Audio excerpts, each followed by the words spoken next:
Thanks very much indeed, John. Our second speaker this evening is Dr. Martin Mansergh. Dr. Mansergh.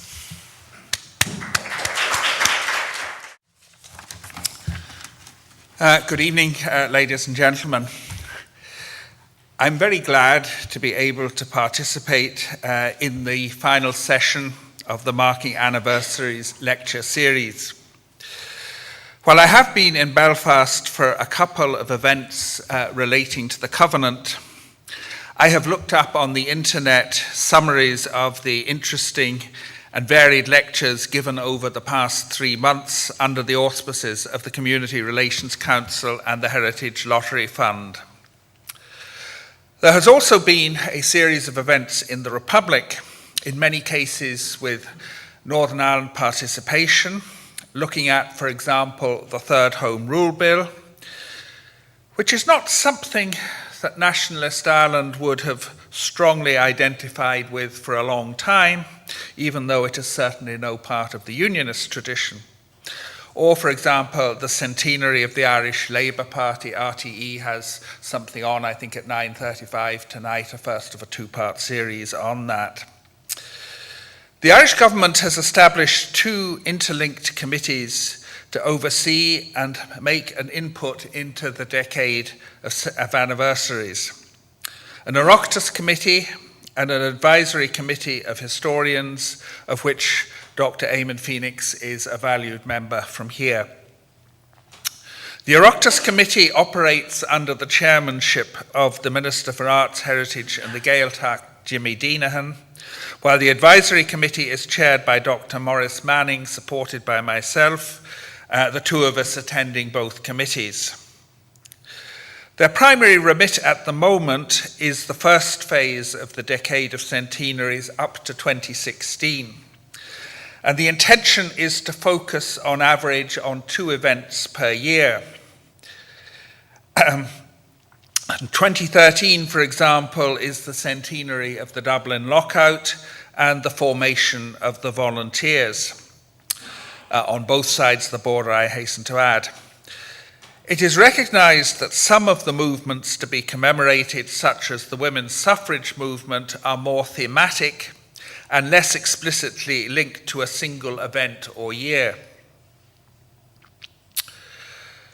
The reason we are commemorating the decade North and South is that it was the period during which the constitutional structures of Ireland crystallised, with the formation in 1922 of the Irish Free State, which evolved into the Republic, and of Northern Ireland.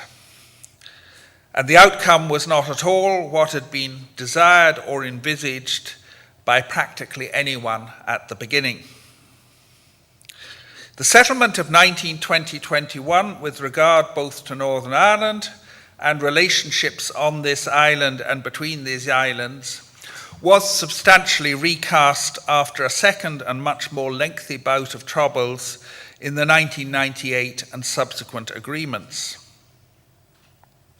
The question is sometimes asked, should the state be involved in commemorations at all? And it is argued tongue-in-cheek that we might all be better served by amnesia. I've always regarded that as quite unrealistic. People want to remember, where possible with pride, the ideals and sacrifices of an earlier generation. And there is in this country, perhaps more than others, a keen appetite on all sides for historical knowledge. And the state is expected to provide some leadership and encouragement without limiting the freedom of individuals, organisations and communities to organise their own events, or indeed, I hasten to add, the profession of historians to provide quite independently their own accounts. Commemoration should probably be, to use Wordsworth's expression, mostly emotion recollected in tranquility. Many of the events of the decade were divisive at the time and for a long time afterwards. The peace process and the agreements of 1998 and subsequently have enabled us to some degree to transcend the conflicts and oppositions of the past, and indeed radically different desires and perspectives for the future, so that we can live and work together in the present. In a context where coexistence and sharing have been accepted and embraced as a necessity, there is every benefit in acquiring a deeper understanding of narratives other than those we are most familiar and comfortable with. While one might wish that there had been outcomes other than what we have, I've always been struck by the dictum of Egon Bahr, Willy Brandt's advisor in the German Ostpolitik and politician, and I quote, "If you want to change the world, you have to begin by recognizing it as it is." Critical reflection on the past enables all sorts of rifts and breaches, large and small, to be at least partially repaired. These are not just between traditions, but within them. For example, while there is a large portrait of Daniel O'Connell in Leinster House, and a bust of Parnell, and a portrait of David, in all justice, there should be portraits of the other three principal parliamentary leaders at Westminster up to 1918, Isaac Butt, John Redmond, and John Dillon, alongside those associated with independent Ireland. Human progress is about trying to manage affairs better than we did in the past, not abandoning our loyalties, but broadening our sympathies and understanding. Apart from peace, there is a quite different backdrop to the commemoration of events 100 years ago, particularly south of the border.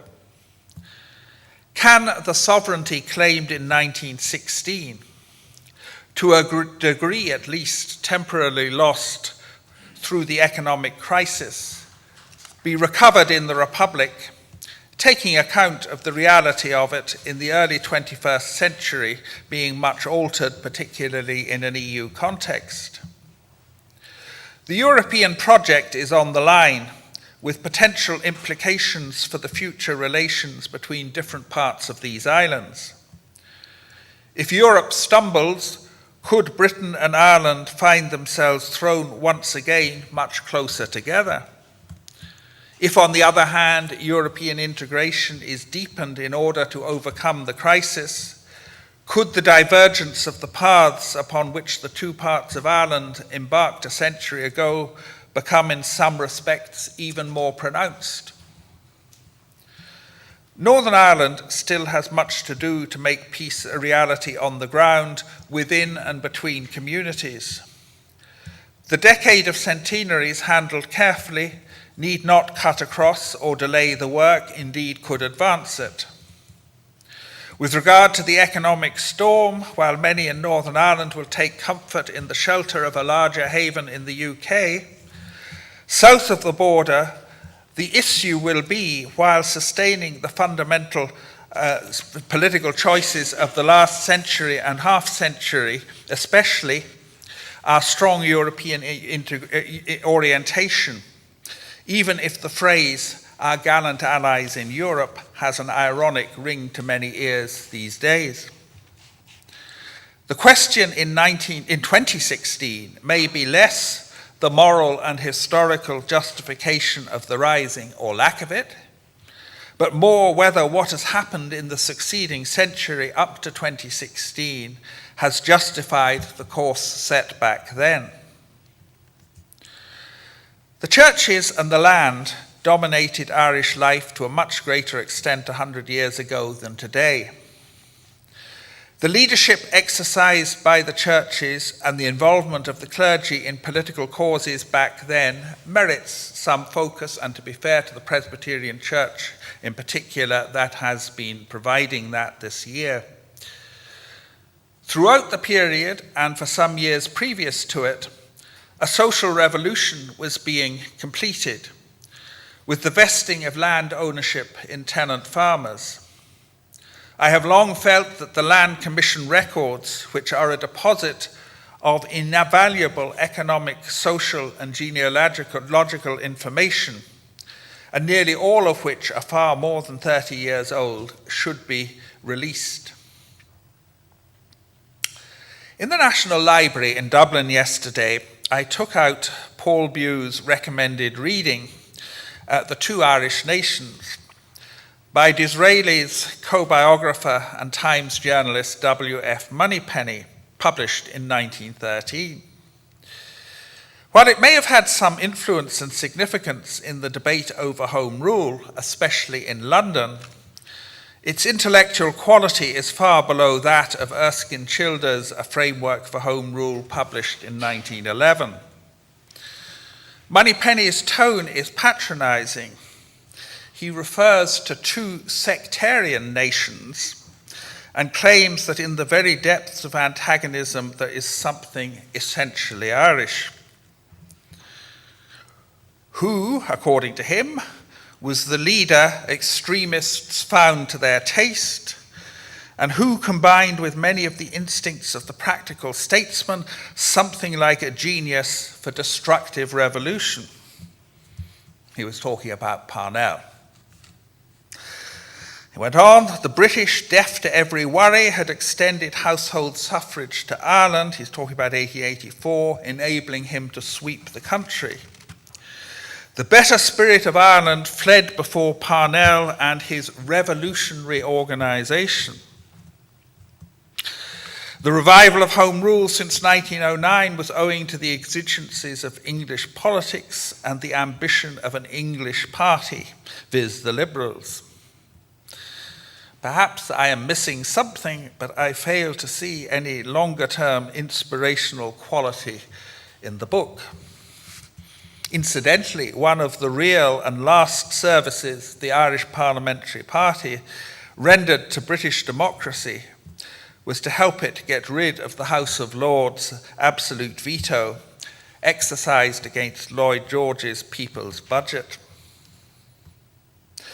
The problem with two nations theories being applied in justification either of blocking the wishes of a majority or as a fallback of partition was that people and intermingled communities, whether in islands or subcontinents, rarely lent themselves to neat geographical separation.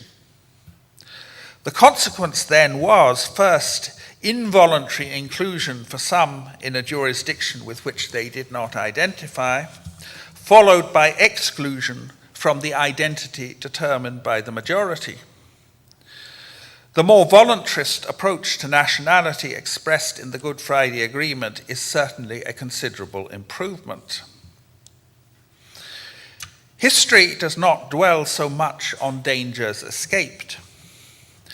Niall Ferguson and others, including John Dunlop this evening, have speculated on the possibility of a North-South Civil War in 1914 that could have been at least as costly in terms of lives as what actually happened. As Eamon Phoenix has highlighted in his invaluable daily historical columns in the Irish News, the planned rising in Easter 1916, otherwise nationwide, it was intended to be, was to avoid the North on the explicit instructions of Pearse and Connolly, especially the latter. Without diminishing the gravity of attacks and displacements in the early 1920s in the north and especially in the Belfast area, civil war, when it came, was in the south. It has been said that civil war politics is dead, but that civil war history is alive and well. This means a bit more than that a once taboo subject is being studied and debated. Some of the political passions now appear in the pages of historical books and tracts. And while healthy debate is to be welcomed, history should not be used as a vehicle for perpetuating poisonous atavistic hatreds or as a means to defend the indefensible. In history, as in politics, all choices have costs as well as benefits. As regards divisions that are centuries old, we are at last in a better place, as symbolized by, among other things, an encounter that will take place tomorrow. As the decade of centenaries progresses, I expect the question of where we want our societies to go from here to acquire increasing prominence. Thank you.